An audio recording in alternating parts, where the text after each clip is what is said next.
bobinas sincrónicas. Supongamos que tenemos un motor de inducción convencional, un motor asincrónico, con un estator y un rotor de jaula de ardilla, pudiera ser también un rotor embobinado. Alimentamos las 3 bobinas del estator, dispuestas a 120 grados entre sí, con un sistema de corrientes trifásicas y balanceadas. Lo que ocurre a continuación es algo que suponemos ha sido estudiado anteriormente, se produce un campo rotatorio equivalente en el entrehierro que induce corrientes en el rotor y estas, a su vez, interactúan con el mismo campo que las produce, obteniéndose como resultado la aceleración del rotor y aumento de su velocidad hasta que se estabiliza en una velocidad cercana a la sincrónica. Este fenómeno se reproduce a diario en millones y millones de motores de inducción del mundo actual. Decidimos ahora experimentar un poco y le extraemos el rotor al motor de inducción para sustituirlo por un imán permanente. Es decir, intercambiamos la jaula de ardilla por un imán, tal cual se muestra aquí. La primera observación que surge es que en este caso, la existencia de corrientes o de un campo magnético en el rotor no depende del efecto inductivo ni de la influencia del campo existente en el estator.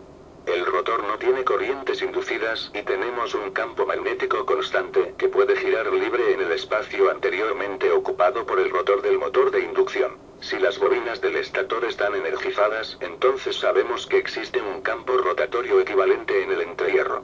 Si el imán es también un campo magnético, las leyes de la física nos explican que se produce un torque entre los dos vectores de campo que hace que estos tiendan a alinearse.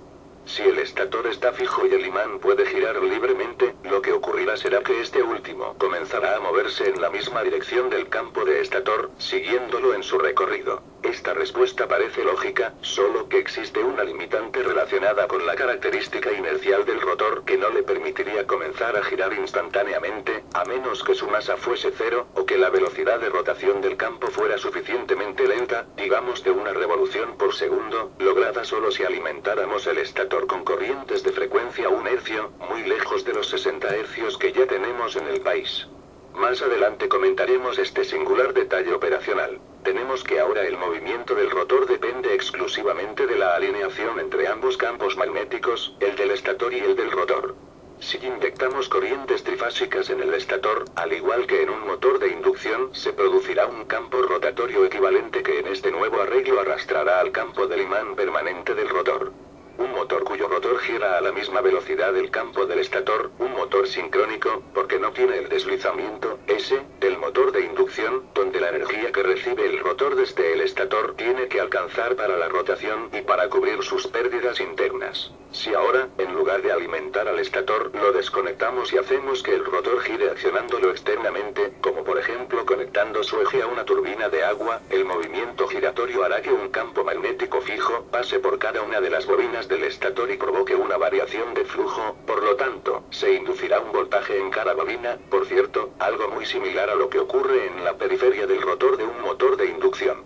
Si las bobinas están separadas 120 grados entre sí, el voltaje inducido en cada una de ellas tendrá los 120 grados de diferencia que, en conjunto, conforman un sistema trifásico balanceado, suponiendo que las bobinas son iguales. Tendremos entonces un generador sincrónico. Según utilicemos una máquina sincrónica como motor o como generador, el campo magnético que arrastra será el que proviene desde el elemento por donde entra la energía. Si es un motor, la energía eléctrica entra por el estator y su campo magnético arrastra al del rotor, demanda mecánica. Por el contrario, si se utiliza como generador, la energía mecánica entra por el rotor y este campo magnético arrastra la carga eléctrica conectada al estator, demanda eléctrica. Gráficamente es algo así. El ángulo delta, llamado también ángulo de carga, es la separación angular entre el campo que arrastra y el campo arrastrado. Su valor dependerá de la fortaleza en la atracción magnética entre los dos campos y, claramente, se puede estirar, tal cual lo haría una goma elástica con la que se arrastre una carga. La goma se estiraría hasta equilibrar el roce con la fuerza de arrastre. En un caso lineal, como el de la figura anterior, una goma utilizada para arrastrar la carga podría estirarse hasta reventar. En el caso rotatorio, el ángulo delta puede crecer solo hasta los 90 grados por razones obvias. Al pasar de 90 grados, la polaridad magnética se invierte. La denominada estabilidad de una máquina sincrónica dependerá en parte de que su ángulo de carga crítico no se exceda cuando se produzca un desequilibrio en el balance entre la energía que entra y la energía que sale de la máquina. La diferencia entre las dos se acumula o se pierde en la máquina y esto se traduce en variaciones de su velocidad y frecuencia que ocasionan condiciones operativas insostenibles. Hay muchos estudios al respecto que deben ser consultados para profundizar sobre el tema 1, ya que constituyen la base de la operación segura en un sistema de potencia eléctrica. Controlando el módulo del voltaje generado en una MS, un elemento adicional para el sistema funcional de una máquina sincrónica consiste en sustituir el imán permanente del análisis anterior por un electroimán, una bobina eléctrica, alimentada con corriente continua. La ventaja que se obtiene se deriva de la posibilidad de controlar la intensidad del campo magnético del rotor controlando su corriente y, de este modo, su interacción con el campo del estator. La variación del flujo con la que se inducen los voltajes en las bobinas del estator depende de dos factores: A igual, T igual. Variaciones en la intensidad del campo, variaciones en la velocidad de giro. Si se varía la intensidad de la corriente continua que fluye por los arrollados del electroimán del rotor, se varía la intensidad del campo magnético que produce el flujo. Igual B a D. B. Variación de campo magnético inducido por el electroimán AD. Equivalente de la bobina nota. El rotor gira y la bobina recibe un efecto que varía en función de la posición relativa entre la bobina y el rotor, ángulo. La figura muestra lo que percibiría la bobina en el punto fijo, ojo amarillo. Es así como variando la corriente hacia el rotor, excitatriz, se puede variar el módulo del voltaje inducido. Este es el principio de funcionamiento del regulador automático de voltaje, AB por sus siglas en inglés, que adecua la corriente de la excitatriz para controlar el voltaje en los bornes del generador. Ver, por ejemplo, análisis de sistemas de potencia, Stevenson controlando la frecuencia del voltaje generado en una MS. Otro parámetro que se puede controlar, en efecto, se hace, es la velocidad de giro del rotor de la máquina. Cuando se habla de sincronismo se refiere a que la velocidad de giro del rotor depende exclusivamente de la frecuencia de las corrientes en el estator, así como la frecuencia de los voltajes inducidos en el estator dependerán exclusivamente de la velocidad de giro del rotor. Es decir, la relación entre ambas es constante y fija en las máquinas sincrónicas, aunque ésta pueda girar a cualquier velocidad. Lo importante es que siempre se mantendrá esa relación, opere como motor o generador. Sin embargo, debido a que la aplicación típica de las máquinas sincrónicas es utilizarlas como generadores, se hace entonces necesario que la velocidad de giro sea controlada, para que de este modo la frecuencia del voltaje que se genera, también sea controlada. Si se pretende conectar una máquina sincrónica a una red alterna, las frecuencias en ambas deben ser iguales. Cuando una máquina entra a formar parte de un sistema, conectándola a la red eléctrica como motor o como generador, para mantener la velocidad, el equilibrio de potencias, entrando y saliendo, mecánica y eléctrica, se debe mantener del mismo modo en el que se debería balancear la entrada y la salida con una máquina única. En un sistema hay restricciones adicionales. Este pequeño detalle operativo determina que la velocidad de giro de todas las máquinas conectadas a una red eléctrica común deban quedar automáticamente fijas también en una referencia común.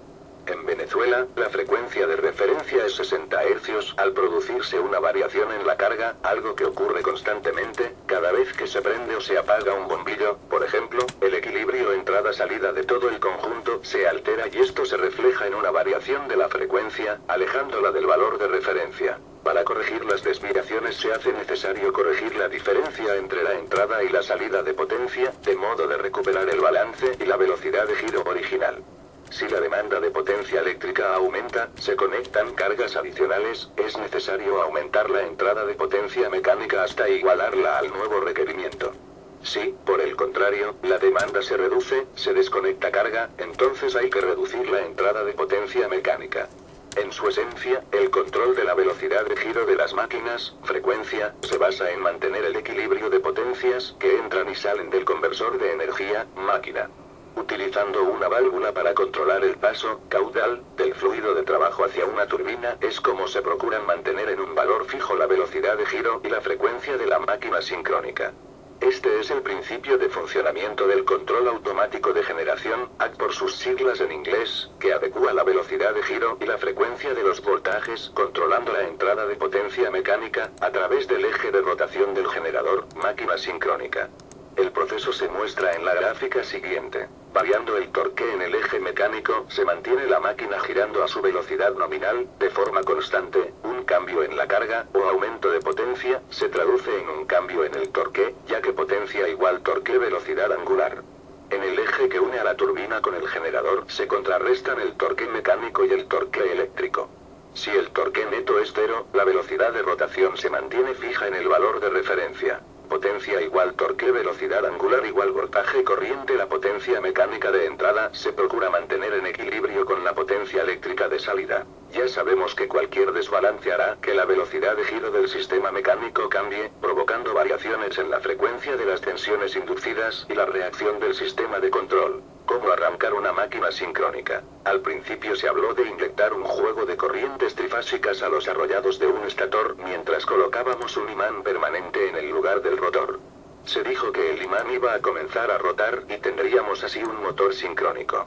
Pues la cosa no es tan sencilla. Gira, pero no arranca. Echar a andar, girar, el rotor de una máquina sincrónica significa llevarla desde 0 RPM a 3600 RPM, en un instante de tiempo, suponiendo que tiene un par de polos, mientras pasa el vector rotatorio por el entrehierro y arrastra al imán. Tremenda fantasía. A menos que la masa del electroimán fuera cero, no es posible semejante variación de velocidad en ese instante. Posiblemente el rotor comience a vibrar, pero no logra arrancar. Un procedimiento de arranque puede consistir en conectar un motor de inducción al eje de la máquina sincrónica, para que éste arranque el rotor y lo lleve hasta una velocidad cercana a la sincrónica, un pequeño deslizamiento. Luego, el rotor se energiza, la excitatriz, y se completa el emparejamiento de la velocidad. Por supuesto que esta maniobra no es sencilla ni barata, el motor de inducción es parte del conjunto y sigue dando vueltas, arrastrado por el motor. Por esta razón, los motores sincrónicos no son muy comunes, al menos en aplicaciones en las que tiene que arrancar y detenerse como parte del ciclo de trabajo. Cuando se trata de un generador la cuestión es mucho más sencilla. Considerando que la energía en este caso entra en forma mecánica por el rotor y sale en forma eléctrica por el estator, lo que hay que hacer es arrancar el eje motriz del generador, motor de combustión, turbina de agua, vapor o gas, etc., hasta que el conjunto alcance la velocidad sincrónica, frecuencia eléctrica igual a la de la red. En este momento, igualdad de frecuencias y de voltajes, se realiza la maniobra conocida como sincronización.